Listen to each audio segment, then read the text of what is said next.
Christ est représenté par Élie, parvenant finalement au Jourdain, et du Jourdain allant vers la gloire. Et lors de son ascension, son manteau tomba sur son successeur. L'Église est représentée par Élisée, saisissant le ministère du Seigneur glorifié et élevé dans la puissance de son esprit, accomplissant ses propres paroles. En vérité, je vous le dis, celui qui croit en moi fera aussi les œuvres que je fais. Et il en fera de plus grandes, parce que je m'en vais au Père. Jean 14, 12. Que représente Élisée? Il représente l'Église. Mais nous devons être plus précis que cela. Il représente le ministère de l'Église sur la base du Saint-Esprit, présent dans l'Église, mettant en évidence toutes les valeurs, toutes les potentialités de la résurrection, de l'ascension et de la glorification de Christ. Vous voyez qu'ils sont allés tous deux au Jourdain. Ils ont tous les deux traversé le Jourdain, l'un avec l'autre, en employant le langage du Nouveau Testament, l'un dans l'autre. Sur l'autre rive du Jourdain a eu lieu la glorieuse ascension du Maître. Alors le successeur, ramassant le manteau, recevant l'Esprit, s'est mis en marche pour manifester la puissance et les puissantes vertus de la vie de résurrection. Où est le Seigneur, le Dieu d'Élie? Il a été répondu de nombreuses fois à cette question à travers tous ceux qui étaient confrontés à des situations de mort. Si vous pouvez saisir cela, vous avez la clé pour tous ces incidents. Certaines personnes sont venues et ont appelé les fils des prophètes.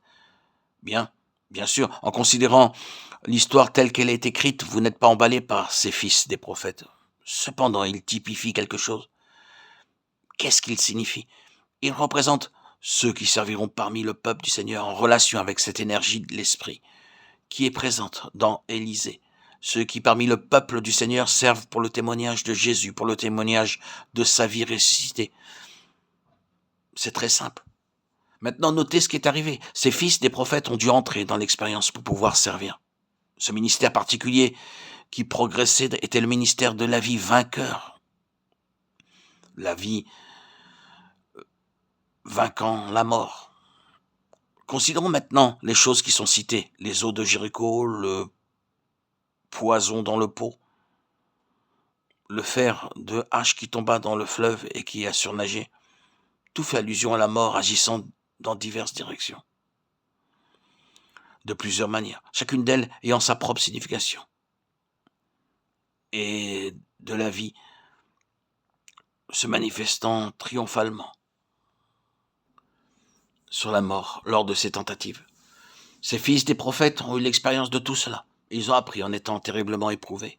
Et chaque fois, il y avait cette attitude. Maître, qu'est-ce que nous ferons? C'est leur cri sans cesse répété.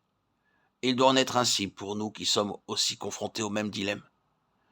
Mais l'aspect essentiel, c'est que ce fut par les épreuves profondes et sévères que ces hommes ont éprouvé la puissance de la vie de résurrection, de telle manière qu'ils ont pu être appelés fils des prophètes. Nous voyons que cela correspond à ce passage.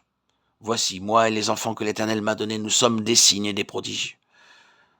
Cela signifie quelque chose qui est en dehors du domaine humain, quelque chose de merveilleux, qui ne peut être attribué qu'à Dieu. Ils sont là pour être des signes et des prodiges. Et les fils des prophètes, aux côtés d'Élisée, manifestent son caractère en apprenant à son école de manière expérimentale. Maintenant, nous sommes d'accord sur le fait que nous avons l'Esprit. Le ministère de l'Esprit est le ministère de la vie vainquant la mort, de toute manière et en toutes les circonstances. Et notre éducation est en relation avec cela. Si nous devons entrer dans ce service, ce véritable ministère de vie parmi le peuple du Seigneur, nous devons parvenir à cette connaissance par l'expérience et par la puissance de sa résurrection. La seule chose qui puisse réellement servir, c'est cette vie qui triomphe de la mort.